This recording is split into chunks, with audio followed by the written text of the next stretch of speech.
भक्तमाल की कथा में महाभारत के उद्योग पर्व के अंतर्गत सनुसुजात पर्व का हम चिंतन कर रहे हैं पिछले काफी दिनों से, लगभग एक सप्ताह से। और कल हमने उसी श्रृंखला में देखा कि कौन कौन से दोष हमारे तप में बाधा बन सकते हैं। निष्काम तप का प्रतिपादन किया गया कि निष्काम तप जो है वो कामना सहित तप से श्रेष्ठ कैसे है। निष्काम तप की श्रेष्ठता को प्रतिपादित करने के बाद फिर धृतराष्ट्र ये पूछते हैं सनुसुजात जी से कि कौन कौन से ऐसे दुर्गुण हैं जिनको ध्यान में रखते हुए, जिनका निराकरण करते हुए ही निष्काम तप संभव है। अन्य शब्दों में कौन कौन से दुर्गुण हमारे निष्काम तप का नाश कर सकते हैं, उन दुर्गुणों की हमने चर्चा की कल। और उसके बाद 13 प्रकार के नृशंस क्रूर समुदाय के व्यक्ति कौन कौन से हैं उसकी भी चर्चा की। उनमें से केवल एक प्रकार के व्यक्तियों की चर्चा शेष है जिसको कि हम आगे बढ़ाएंगे। तो ये नृशंस कैटेगरी के, नृशंस वर्ग के जो मनुष्य हैं वो कौन कौन से हैं? अपनी बहुत बड़ाई करने वाले, लोलुप, अपना अपमान ना सह सकने वाले, निरंतर क्रोधी, बात बात पे क्रोध आता रहता है, हर छोटी बात पे क्रोध आता रहेगा, चंचल, मन में स्थिरता नहीं है, बिल्कुल भी मन कहीं भी एक जगह टिकता नहीं है, ऐसे व्यक्ति भी क्रूर समुदाय के व्यक्ति हैं। अपने आश्रितों की रक्षा ना करने वाले, इसकी भी कल चर्चा की हमने। पृथ्वीराज चौहान जी का हमने देखा उदाहरण अपने इतिहास से कि किस प्रकार कई बार अधर्म को धर्म मानकर हमने अपना जो सत्यानाश था वो खुद ही कर लिया। और उसके बाद संभोग में ही मन लगाने वाले, विषमता रखने वाले, अत्यंत मानी, दान देकर पश्चाताप करने वाले, अत्यंत कृपण, कंजूस, अर्थ और काम की प्रशंसा करने वाले, तथा स्त्रियों के द्वेषी। अब इस स्त्रियों के द्वेषी क्या है, इस पे आज चर्चा करेंगे और फिर आगे देखेंगे कि ब्राह्मणों के 12 व्रत कौन कौन से हैं। स्त्रियों से द्वेष करने वाले लोग भी क्रूर वर्ग के, नृशंस वर्ग के क्रूर लोगों की कैटेगरी में आते हैं। तो स्त्रियों से द्वेषी होने का क्या अभिप्राय है? ऐसी धारणा बना लेना कि स्त्रियां तो ऐसी ऐसी ऐसी होती हैं, स्त्रियों में दुर्गुण तो हमेशा ही रहते हैं। जैसे कि रावण ने कहा, कहां पर, लंका कांड में बताया, स्त्रियों में 8 अवगुण सदा रहते हैं, अनृत, चपलता, अन्यथा, और भी बहुत कुछ। उन दुर्गुणों की चर्चा नहीं करूंगा, लेकिन रावण का ऐसा मानना था कि स्त्रियों में 8 दुर्गुण हमेशा रहते हैं। रावण क्रूर हृदय का व्यक्ति तो था ही, जैसा कि हम जानते हैं। तो ये जो मन की विषमता है, किसी भी समुदाय विशेष को लेकर, जाति विशेष को लेकर, लिंग विशेष को लेकर, ये जो विषमता है ये हमें क्रूर बना देती है। इसे कहते हैं इंग्लिश में ऑब्जेक्टिफिकेशन। ऑब्जेक्टिफिकेशन कह दिया जाता है इसे, कि हम उनको मानव रूप में नहीं देखते, किसी भी समुदाय विशेष को। जब मानव के रूप में नहीं देखेंगे उनको और ऐसा मन बना लेंगे कि हाँ यहाँ पर स्त्रियों की बात हो रही है कि स्त्रियां ऐसी ऐसी ऐसी ऐसी ही होती हैं, तो फिर हमारा उनके प्रति जो व्यवहार है वो क्रूर हो जाएगा। यही बात स्त्रियों पे भी एप्लीकेबल है। अगर स्त्रियां ऐसा सोचती हैं कि पुरुष वर्ग जो है वो ऐसा ही होता है, कैसा क्रूर होते हैं, या भावनाएं नहीं होती, कठोर होते हैं, निर्दयी हो, कैसी भी धारणा हो, रावण की जैसे धारणा थी कि स्त्रियों में 8 अवगुण तो सदा रहते हैं, वैसे भी हो सकता है कि कुछ स्त्रियों की ऐसी धारणा रहती हो कि हाँ पुरुषों में ये अवगुण तो हमेशा रहते हैं। तो ऐसा जो हमारा माइंड सेट बन जाता है वो क्या करता है, फिर हम मनुष्य को मनुष्य की तरह नहीं देखते। हमें तो मनुष्य दिखता ही नहीं है, दिखेगा क्या, स्त्री ही दिखेगी, स्त्रियों के अवगुण ही दिखेंगे। और जब तक हम मनुष्य को मनुष्य की तरह नहीं देखेंगे तो हमें मनुष्यता कहाँ से आएगी? जब तक हम मनुष्य को मनुष्य की तरह नहीं देखेंगे, हमारी दृष्टि ही नहीं होगी मनुष्यता की, तो हमारे आचरण में मनुष्यता कहाँ से आएगी? और अगर हमारे आचरण में मनुष्यता नहीं है, तो हम क्या होंगे? क्रूर स्वभाव वाले हो जाएंगे। ये सीधी-सीधी सी साइकोलॉजी है, यहाँ पे मनोविज्ञान का एक बहुत बड़ा तथ्य है, जो यहाँ पर मैं आपके सामने प्रस्तुत कर रहा हूँ। जब तक as long as we are objectifying the others, as long as we are objectifying the others, we will never treat them as humans. And when we don't treat them as humans, we cannot be humans ourselves. That is the loss to humanity. We can't be humans. दूसरों को जब तक मनुष्यों की तरह नहीं देखेंगे, हम में मनुष्यता का सृजन नहीं हो सकता। मनुष्यों को मनुष्य की तरह देखें, मानवता को अपना दृष्टिकोण बनाएं, स्त्री पुरुष को दृष्टिकोण न बनाएं, या और अन्य प्रकार के वर्गों को किसी भी प्रकार की कैटेगराइजेशन हो। यहाँ पर तो लिंग भेद से उन्होंने वर्गीकरण किया है, लेकिन किसी भी प्रकार का वर्गीकरण करें तो केवल इसलिए करें कि किसी प्रकार से हमें सुविधा है। ऐसा नहीं कि उसको वर्ग को ही सर्वोपरि मान लें और मनुष्यता का परित्याग कर दें, या मनुष्यता थोड़ा पीछे चले जाए, बैकग्राउंड में चले जाए। अगर वैसा होगा तो हम क्रूर स्वभाव के व्यक्ति बन जाएंगे। तो 13 प्रकार के ये नृशंस वर्ग क्रूर समुदाय के व्यक्ति, ये भी क्या नहीं कर सकते? ये भी निष्काम विशुद्ध तप नहीं कर सकते। जब तक ऐसी विषमताएं रहेंगी मन में, तब तक निष्काम तप संभव नहीं है। अच्छा, अब आप मेरे से पूछ सकते हैं कि ठीक है, कोई स्त्रियों को अच्छा नहीं समझता तो वो निष्काम तप क्यों नहीं कर सकता? स्त्रियों से क्या लेना देना? कोई एक व्यक्ति अगर तप करना चाहता है और मानता है कि स्त्रियां ऐसी है, या ये अवगुण स्त्रियों में हमेशा रहते हैं, तो क्या करे? उसको स्त्रियों से क्या करना? उसे तो बैठ के तप करना है। नहीं, ऐसा नहीं हो सकता। क्यों? क्योंकि जो हमारी धारणाएं हैं, जब हम आंख बंद करके बैठेंगे, वो सारी की सारी मन में बैठी हुई धारणाएं, कुसंस्कार बार बार उठकर आएंगे मन में, और हमें मन को एकाग्र नहीं करने देंगे। मन एकाग्र नहीं होगा। जब तक विषमता रहेगी, तब तक किसी प्रकार की भी विषमता रहे मन में, तब तक मन एकाग्र होना संभव नहीं है। किसी भी प्रकार का राग द्वेष हो, मन एकाग्र नहीं होगा, क्योंकि मन कहाँ भागेगा? जहाँ राग है वहां भागेगा, यहाँ द्वेष है वहां भागेगा। और साधना से क्या होता है? किसी भी प्रकार की साधना हम करें, तप करें, उससे क्या होगा? धीरे धीरे ये विषमताएं ऊपर उठ के आएंगी। हमें खुद ही पता नहीं रहता कि हमने मन में कैसी कैसी धारणाएं पाल रखी हैं, हमारे अंदर क्या क्या कुसंस्कार भर के पड़े हैं। वो हमारे कॉन्शियस माइंड में नहीं होता, वो होता है हमारे सबकॉन्शियस या अनकॉन्शियस माइंड में। यहाँ पे मैं ये साइकोलॉजी की टर्म्स यूज कर रहा हूँ। कार्ल जंग हुआ है, साइकोलॉजिस्ट हुए हैं यूरोप के, बहुत बड़े साइकोलॉजिस्ट माने जाते हैं, फ्रॉयड और यंग अपने समय के, और आज तक भी उनकी थ्योरीज के सर पर ही ये साइकोलॉजी के सारे व्यापार चलते हैं, जो थेरेपीज हैं भांति भांति की और सब कुछ। लेकिन उन्होंने भी ये बात कही, कार्ल जंग ने भी, कि ज़्यादातर हमारा जो कॉन्शियस माइंड है, हमारे अंदर के जो संस्कार हैं, हमारे चित्त की जो वृत्तियां हैं, सांख्य की भाषा में, योग की भाषा में जिनको चित्त वृत्तियां कहा गया है, हमारा जो मन है, अनकॉन्शियस माइंड 95% है। 95% तो हमें पता ही नहीं कि हमारे मन में क्या भरा पड़ा है।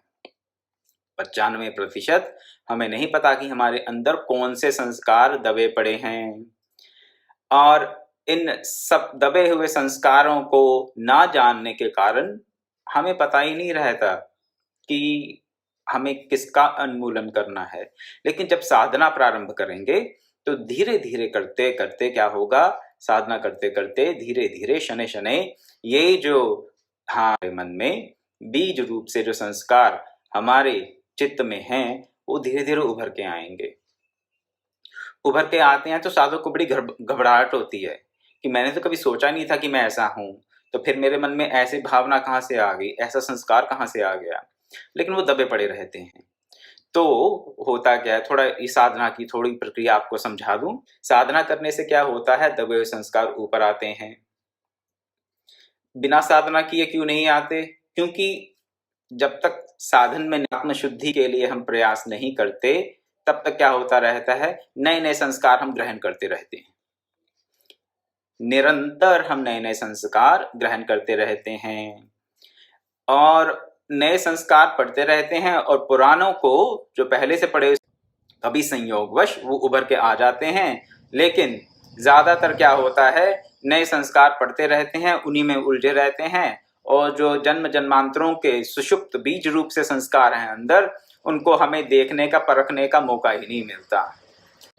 जब हम साधना में लगते हैं, किसी प्रकार की भी साधना करते हैं, मंत्र जप करते हैं, ध्यान करते हैं, भक्ति योग का आश्रय लेते हैं, तो क्या होता है, हमारे अंतर में दबे हुए जो संस्कार हैं वो हैं सबकॉन्शियस माइंड से कॉन्शियस माइंड में।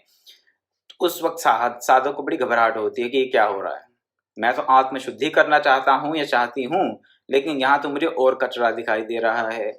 लेकिन उस स्थिति में घबराना नहीं चाहिए। घबराना क्यों नहीं चाहिए, इसके लिए मैं आपको एक सामान्य उदाहरण देता हूँ। कैसे?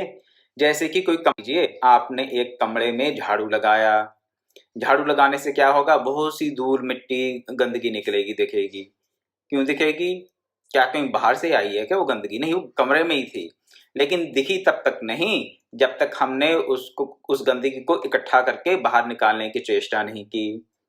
हो सकता है पहले आपको लगता हो कि कमरा साफ ही है, कमरे में झाड़ू लगाने लगते हैं तो छुपी हुई गंदगी भी सामने आ जाती है। तो हो सकता है आपको लगे, हे प्रभु, इतना गंदा था ये कमरा, मुझे तो पता ही नहीं था। हमारे मन की भी ऐसी स्थिति है। ये जो साधना करते हैं किसी भी प्रकार की हम, ये झाड़ू लगाने का काम है। अब जब झाड़ू लगाते हैं तो थोड़ी धूल भी उड़ती है और कचरा भी दिखना शुरू हो जाता है, लेकिन वो हमारे अंदर की शुद्धि हो रही है, उससे घबराना नहीं चाहिए। अपने अंदर के जब अवगुण दिखने शुरू हो जाएं, अपने चित्त में बड़े कुसंस्कार जब दिखने शुरू हो जाएं, तो उसे तब की सफलता समझना चाहिए, तब की विफलता नहीं समझना चाहिए। ऐसे मन में धारणा न बनाने कि तब से तो मैं नीचे जा रहा हूं ऊपर जाने की बजाय, या तब से तो मेरी अशुद्धि हो रही है शुद्धि होने की बजाय। ऐसा नहीं है। अगर सही मायने में तप कर रहे हैं तो शुद्धि अवश्य होगी, और इसको आप शुद्धि का लक्षण ही समझें, इसे भगवत कृपा ही समझें कि आपको अपने अंतर के जो दुर्गुण हैं, कुसंस्कार हैं, वो साधना के द्वारा, तप के द्वारा आने शुरू हो जाएं, आपको उनका पता चलना शुरू हो जाए। तो ये साधना की प्रक्रिया है। मैं यहाँ पर अभी प्रसंगवश इसका उल्लेख। तो आगे चलते हुए ब्राह्मणों के 12 व्रत बताए गए, यहाँ पर 12 व्रत ब्राह्मणों के। तो यहाँ पर ब्राह्मण किसे समझना चाहिए? अभी जब तक उस प्रसंग पर नहीं पहुंचते, जब धृतराष्ट्र पूछते हैं कि ब्राह्मण कौन है, तब तक ब्राह्मण आप ऐसा समझें, जो भी ब्रह्म की प्राप्ति करना चाहते हैं उनके लिए ये 12 व्रत हैं। ये 12 व्रत कौन कौन से हैं? धर्म, सत्य, इंद्रिय निग्रह, तप, मत्सरता का अभाव, जलन ना होना, ईर्ष्या ना होना किसी को देखकर, लज्जा, सहनशीलता, किसी के दोष ना देखना, असूया जैसे कि चर्चा हुई पहले, यज्ञ करना, दान देना, धैर्य और शास्त्र ज्ञान। शास्त्र का ज्ञान भी आवश्यक है। जिसको साधना का अवलंबन लेना है, शास्त्र ज्ञान भी आवश्यक है। कितना शास्त्र ज्ञान चाहिए? जितना कि हमारी साधना में आवश्यक हो, साधना में जिस से हमारी साधना को बल मिले, उतना शास्त्र ज्ञान चाहिए। जैसे कि बहुत बड़ा तालाब है, पानी भर के पड़ा है, मान लीजिए बहुत सा जल है तालाब में, किसी भी सरोवर में, किसी भी जलाशय में बहुत सा जल है, तो हमें कितना जल चाहिए? हमें जल चाहिए कितना? एक तो उतना ही जल चाहिए जिससे कि हमारी प्यास बुझ जाए, जिससे कि हम आचमन कर सकें, जिससे कि हम स्नान कर सकें। एक व्यक्ति के लिए जल की तो यही आवश्यकता है ना। अपनी तृप्ति के लिए हमारे आचमन किया जाए या फिर स्नान कर लिया जाए। शुद्धि के लिए, तृप्ति के लिए, शुद्धि के लिए जितना जल चाहिए उतने से ही एक व्यक्ति का सरोवर से प्रयोजन रहता है। ही एक साधक का भी उतना ही प्रयोजन रहना चाहिए। किसके साथ? शास्त्र ज्ञान के साथ उतना ही प्रयोजन रहना चाहिए, सहायक है, जिससे कि हमारी आत्मशुद्धि और आत्मतृप्ति हो जाए, तो और जिससे हमारी साधना में बल हैं। इन 12 व्रतों को मैं और विस्तार से नहीं समझाकर आगे कथा को आगे लेके चलूंगा, क्योंकि आप सब लोग इन 12 व्रतों को अच्छे प्रकार से जानते ही होंगे। कोई प्रश्न हो तो आप अवश्य पूछें। अब इसके आगे क्या बोलते हैं? सनुसुजात जी कहते हैं 12 में से 2, एक भी गुण हो, इन 12 में से एक भी गुण हो, उसको ऐसा समझना चाहिए कि उसके पास सब प्रकार की संपत्ति है। कौन कौन से हैं फिर से एक बार बता दूं? धर्म, सत्य, इंद्रिय निग्रह, तपमत्सरता का अभाव, लज्जा, सहनशीलता, किसी के दोष ना देखना, यज्ञ करना, दान देना, धैर्य और शास्त्र ज्ञान। इन 12 व्रतों में से किसी के पास एक भी व्रत हो, केवल सत्यनिष्ठ हो, केवल यज्ञ करने वाला हो, केवल दान देने वाला हो, केवल किसी के दोष ना देखता हो, इन 12 में से एक भी गुण जिसके पास है, उसके पास सभी प्रकार का धन है, ऐसा समझना चाहिए। तो इन गुणों की बहुत महत्ता बताए। तो 12 थोड़ा ज्यादा लगते हैं, तो इसलिए थोड़ा सिंपल करने के लिए सनुसुजात जी 3 बातें कह देते हैं अभी, क्योंकि लिस्ट लंबी हो जाती है तो कंफ्यूजन हो जाती है हम लोगों को। कहीं 13 प्रकार के ये नृशंस लोग, क्रूर समुदाय के लोग, 12 प्रकार के व्रत, इन सबको याद रखना थोड़ी कठिन हो जाता है हमारे लिए। तो 3 बातें कह रहे हैं अभी सनुसुजात जी। क्या कहते हैं? दम, त्याग और अप्रमाद। दम किसका? इंद्रियों का दमन, इंद्रियों का अपने कंट्रोल में रहना, इंद्रियों का हमारे सेंसेस का कंट्रोल में रहना, इंद्रियों का नियंत्रण में रहना ही दम है। त्याग 6 प्रकार का बताया गया है, जो बाद में जिसकी चर्चा करेंगे, लेकिन आप जानते ही हैं प्रमाद का अभाव। इन तीनों गुणों में अमृत का वास है, इन तीनों गुणों में अमृत का वास है। किसमें? दम में, त्याग में और अप्रमाद में। दम, त्याग और प्रमाद का अभाव है, धर्म निवास करता है, अमृतमय धर्म वहां निवास करता है। तो बुद्धिमान ब्राह्मण क्या कहते हैं कि इन गुणों का मुख सत्य स्वरूप परमात्मा की ओर है। तो वैसे तो हम कहते हैं कि हम प्रभु के भक्त हैं, हम प्रभु के चरणों के अनुरागी हैं, हम प्रभु प्राप्ति के लिए साधनारत हैं, लेकिन कहने से या अपने मानने से हमेशा वो सत्य नहीं होता। तो हमें कैसे विश्लेषण करना चाहिए, कैसे आत्मचिंतन करना चाहिए कि हमने अपना मुख इस संसार की तरफ कर रखा है या प्रभु की तरफ कर रखा है। अगर ये 3 गुण हम में हैं तो हमारा मुख प्रभु की तरफ है, परमात्मा हम में नहीं है तो हमारा मुख संसार की तरफ है। तीसरी तरफ कोई है नहीं, 2 ही तरफ हो सकता है, या तो हमारा मुख संसार की तरफ है और या तो हमारा मुख भगवान की तरफ है। अगर आप कहीं दोनों तरफ हो जाए तो नहीं, वैसा नहीं होता। दोनों तरफ मुख अगर अपना मान लें कि संसार की तरफ थोड़ा मुख है, सो थोड़ा भगवान की तरफ, परमात्मा की तरफ मुख है, तो भ्रांति मात्र है, वो संभव नहीं है, वो हमारी अपनी कंफ्यूजन है, भ्रांति है और कुछ नहीं।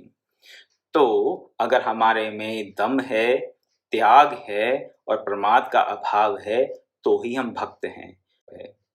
अगर हमारा मुख परमात्मा की तरफ ना होकर संसार की तरफ हो तो फिर हम भक्त कैसे हो सकते हैं?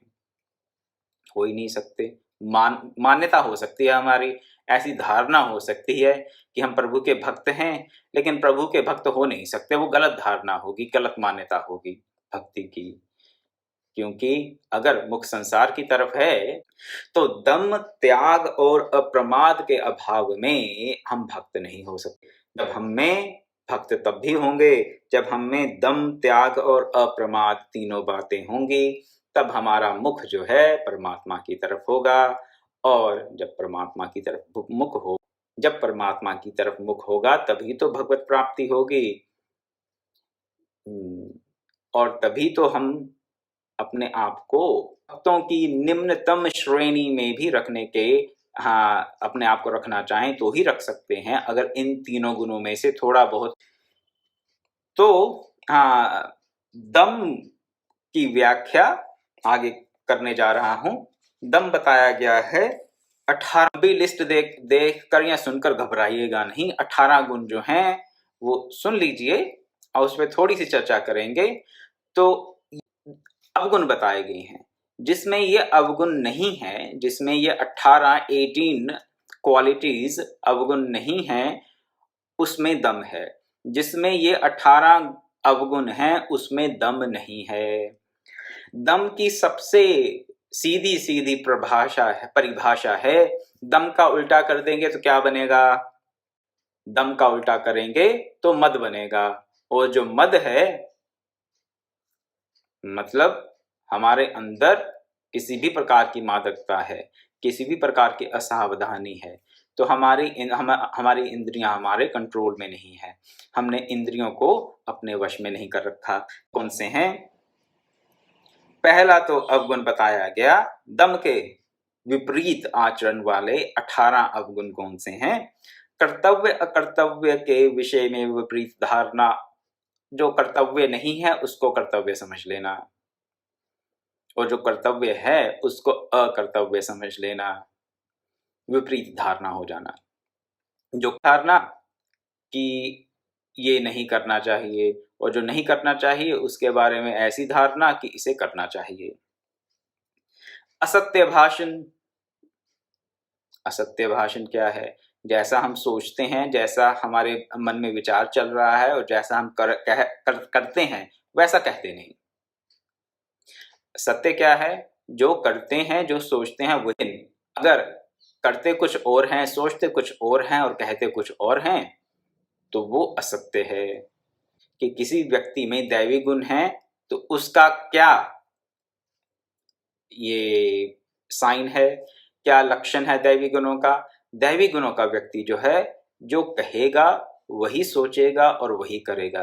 तीनों में समन्वय होगा, तीनों एक जैसे होंगे, तीनों में तालमेल होता है। जो हरिओम, जो कहता है वही करता है और वही सोचता है, वो हो गया दैवी गुणों का व्यक्ति। आसुरी गुणों का व्यक्ति क्या करता है और क्या सोचता है और क्या बोलता है, उन तीनों बातें अलग अलग होती हैं। बोलना कुछ और, सोचना कुछ और करना कुछ ही और ही। तो ये भी हमें थोड़ा स्वाध्याय कर लेना चाहिए। करने और सोचने में कितना समन्वय है। जितनी भी परसेंटेज में समन्वय है, जितनी मात्रा में इन तीनों बातों में हमारे करने, कहने और सोचने में समन्वय है, समानता है, उतनी परसेंटेज में, उतनी मात्रा में हम दैवी गुणों के, हाँ, लक्षणों से, दैवी गुणों से हम अपने आप को अभिभूत समझें। हमारी करनी, कथनी और सोचनी में अंतर है, उतनी मात्रा में हम क्या हैं? आसुरी गुणों से अभिभूत हैं, आसुरी गुणों के व्यक्ति हैं। तो सत्य असत्य की ये सामान्य सी परिभाषा। तो बहुत सी बातें हाँ आएंगी उसमें, लेकिन यहाँ पे मैं चीज़ों को प्रैक्टिकल रखने का प्रयास करता हूँ, अध्याय रूप में ही करें। तो यहाँ पर असत्य भाषण को यही समझें कि जैसा सोचें वैसा कहें और वैसा ही करें तो सब सत्य है। अगर ऐसा नहीं है तो फिर कुछ असत्य भाषण हो रहा है। गुणों में दोष दृष्टि, स्त्री विषयक कामना, सदा धनोपार्जन में ही लगे रहना, हाँ ये भी एक बड़ा दोष है। धन में आसक्ति, धनोपार्जन चर्चा हुई थी कि ऐसा नहीं कि धन अपने लिए चाहिए, लेकिन हाँ, धन को कमाने की, धन को एकत्रित करने की एक पिपासा बनी रहती है कुछ व्यक्तियों में। उपभोग नहीं करना रहता, लेकिन फिर भी धन एकत्रित करने की पिपासा बनी रहती है। तो वो भी ये दम के अगेंस्ट जाती है। ये जो दम को, इंद्रियों के दमन को ये क्षीण कर देती है। भोग इच्छा, किसी भी प्रकार की भोग कामना, क्रोध, शोक, अत्यंत शोकाकुल रहना, अत्यंत शोकाकुल व्यक्ति भी अपने इंद्रियों को अपने कंट्रोल में, अपने नियंत्रण में नहीं रख सकता। तृष्णा, लोभ ही है, तृष्णा बन जाता है। लोभ का ही विकराल रूप है तृष्णा। चुगली करने की आदत, डाह, हिंसा, हिंसा, संताप, शास्त्र में अरति। शास्त्र में अरति क्या? हमें पढ़ने की, सुनने की आवश्यकता नहीं है अभी। अरे पहले जितना सुन रखा है उस पे तो थोड़ा अमल कर लें। उस पे हमने जितना पढ़े उस पे 1% भी अमल नहीं किया, और हम और सुनने का प्रयास करते हैं। तो सज्जन के और दैवी गुणों के व्यक्तियों का यही लक्षण है, मन्य से कम वचन से कम। और जो दुर्जन है उसके लिए क्या क्या क्या कहा जाता है? मन्यस्यन्यत वचनस्यन्यत कर्मण्यन्यत स दुर्जन। संस्कृत भाषा में ये अपने नीति शास्त्र का, जहाँ तक मैं जानता हूँ, नीति शास्त्र का ये कथन है कि दुर्जन वो है जिसका मन, वचन और कर्म में समन्वय नहीं। शास्त्रों में अरति कि हम और कुछ नहीं जानने की आवश्यकता नहीं है, हम आगे ही बहुत जानते हैं। तो उससे क्या होता है? शास्त्र अध्ययन में, और शास्त्र अध्ययन के माध्यम से स्वाध्याय में हमारी फिर स्वाध्याय है वो क्षीण होने लगता है। ऐसी भावना से स्वाध्याय क्षीण होगा तो अपने दुर्गुणों को हम जान नहीं पाएंगे। दुर्गुणों को ही नहीं जान पाएंगे तो फिर उनका उन्मूलन कैसे होगा? कर्तव्य की विस्मृति, भूल ही जाते हैं कि करना क्या चाहिए। हमारे लिए करणीय क्या है मालूम है, लेकिन हम भूल गए, बहुत बिजी हो गए कि भूल ही गए कि हमें करने क्या आए हैं इस जीवन में। तो अगर यही भूल जाते हैं कि जीवन का प्रयोजन क्या है, तो कर्तव्य की विस्मृति हो जाएगी। तो वो भी हमारे इंद्रियों के कंट्रोल में बाधा बन जाएगी। तो इसलिए ये भी दम के रास्ते का एक अवगुण बन जाता है, कर्तव्य की विस्मृति। अधिक बकवाद, की बातें करते रहना, किसी भी प्रकार की बात को मिल जाए करने को करते रहना, सुनते रहना, जिसका कोई प्रयोजन नहीं है। तो उससे भी क्या होगा? ऐसी फालतू की बातें करने से, अधिक बकवाद करने से कर्तव्य की विस्मृति होगी, तो फिर अपने आप इंद्रियां नियंत्रण में नहीं रहेंगी। और अपने को बड़ा समझना, अपने को हम अपना कंट्रोल खो देंगे। बड़ा समझने से क्या होगा? अपने अंदर अहंकार पैदा कर लेंगे। अहंकार पैदा करने से क्या होगा? दूसरों पर शासन करने की वृत्ति बनती है।